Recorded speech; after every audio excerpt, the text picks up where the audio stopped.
my name is Preeti Saini and welcome to our channel After 12th. So students, आज हम CUET exam के बारे में ही और डिटेल से इसके सिलेबस को डिस्कस करने वाले हैं। मेरे पास एक कमेंट आया था जिसमें एक स्टूडेंट ने बोला था कि मैम इसके सिलेबस को भी आप प्लीज डिफाइन कीजिए अच्छे से। सो आज हम पूरा डिटेल में समझेंगे कि CUET एग्जाम के अंदर आपसे क्या पूछा जाता है, कितने सेशंस होते हैं, कितने क्वेश्चंस आएंगे और उसका सिलेबस क्या रहने वाला है।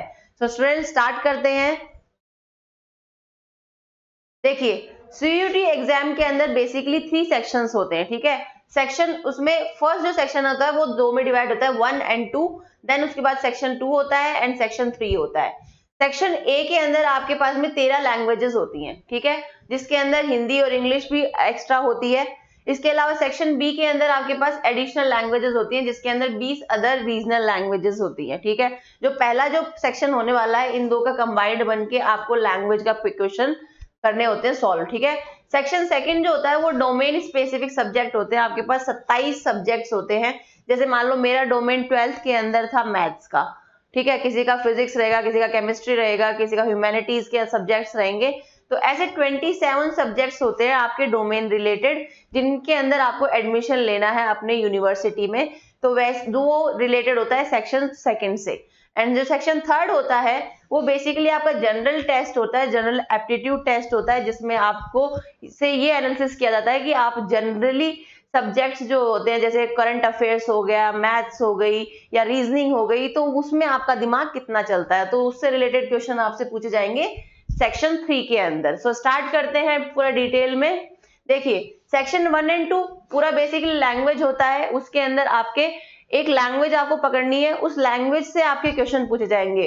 तो जो मोस्ट पॉपुलर होती है वो बच्चे इंग्लिश या हिंदी में से कुछ लेते हैं, ठीक है। बट किसी की रीजनल लैंग्वेज बहुत अच्छी हो तो क्या पता वो रीजनल भी ले ले। कोई गुजराती में पेपर देना चाहता हो कि मुझसे तो गुजराती के क्वेश्चन पूछो आप, तो वो गुजराती में भी दे सकता है। उसमें कोई भी आपसे कोई उसके अंदर आपको रोक टोक नहीं है।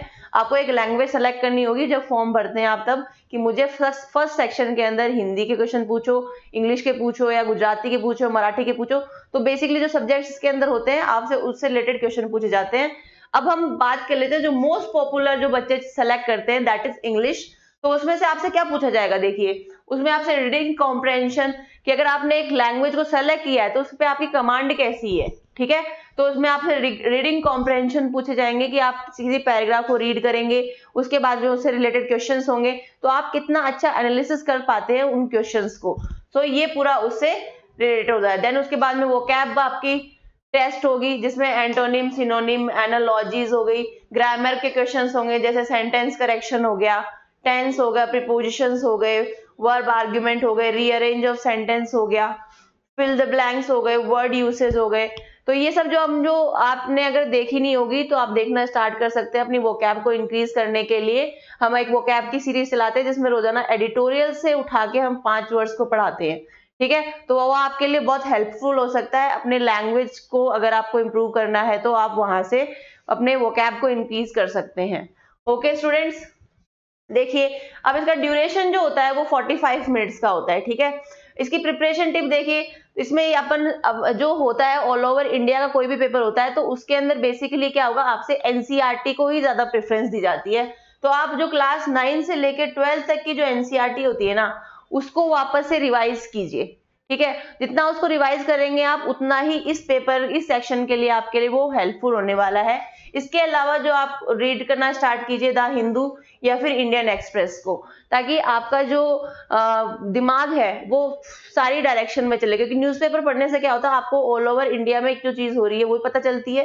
साथ ही जब आप उसको इंग्लिश में पढ़ते हैं तो आपकी वोकैब भी इंक्रीज होती है और आपकी जो पढ़ने की हैबिट है, स्पीड है, वो भी इंक्रीज होती है, ठीक है।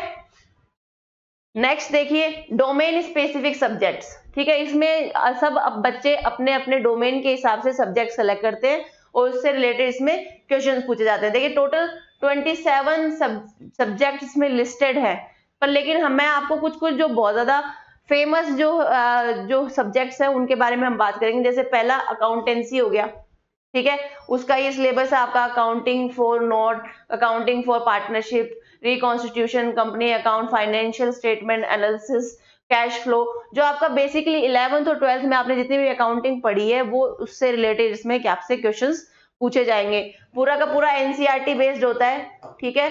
जितना भी पेपर आएगा एनसीईआरटी में से उठ के आता है, तो एनसीईआरटी को अच्छे से पढ़ के जाए इस पेपर को अगर आपको क्लियर करना है तो।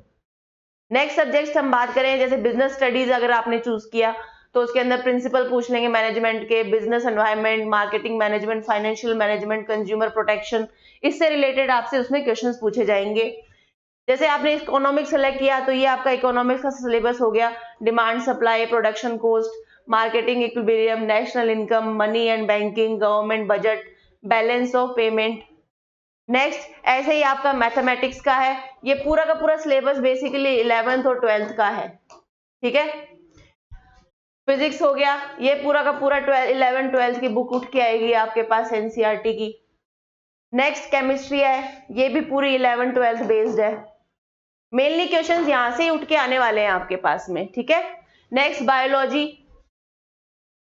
इसके बाद में पॉलिटिकल साइंस हो गया, देन हिस्ट्री हो गया। हिस्ट्री में भी आपके पास में जो 11th और 12th की हिस्ट्री है ना, जिसे आप यूपीएससी में भी पढ़ना प्रेफर करते हैं, वो ही हिस्ट्री इसके अंदर आपके जो ये सीयूईटी का एग्जाम होने वाला है उसमें जब आप डोमेन सेलेक्ट करेंगे तो वो ही हिस्ट्री आपके काम आने वाली है। नेक्स्ट ज्योग्राफी, जिसमें आपको इंडियन भी पूछते हैं और आपसे वर्ल्ड ज्योग्राफी के बारे में भी पूछते हैं, ठीक है। साइकोलॉजी हो गया, साइकोलॉजी के अंदर आपसे ये वाले टॉपिक्स पे ज्यादा डिमांड होती है, ये भी 11 12th की एनसीईआरटी से है, ठीक है। तो ये आपके पूरे के पूरे क्या थे, आपके डोमेन वाले सब्जेक्ट थे। इसके अलावा आपके पास है section 3, that is general test, okay. इसके अंदर बेसिकली आपके पास 5 इसको डिवाइड किया गया 5 उसमें पोर्शंस में, जिसमें पहला जो पोर्शन होता है वो है जनरल नॉलेज और करंट अफेयर्स, कि इंडिया में क्या चल रहा है या इंटरनेशनली इंडिया से क्या रिलेटेड चल रहा है, ठीक है। क्वेश्चंस ऐसे ही होंगे जिसके अंदर इंडिया के बारे में पूछा जाएगा। अगर कोई इंटरनेशनल क्वेश्चन भी आता है ना, तो वो ऐसा नहीं होगा कि रैंडमली कुछ भी उठ के आ गया। अगर वो क्वेश्चन इंपैक्ट कर रहा है इंडिया को तो उसके पूछने के चांसेस बढ़ जाते हैं, ठीक है। वरना दुनिया में तो बहुत कुछ हो रहा है, उससे अपन को क्या मतलब है, लेकिन वो इंडिया को कैसे इंपैक्ट कर रहा है आप उसको थोड़ा अगर पकड़ लेंगे ना, तो ये आप इजीली इसके ऊपर कमांड कर पाएंगे।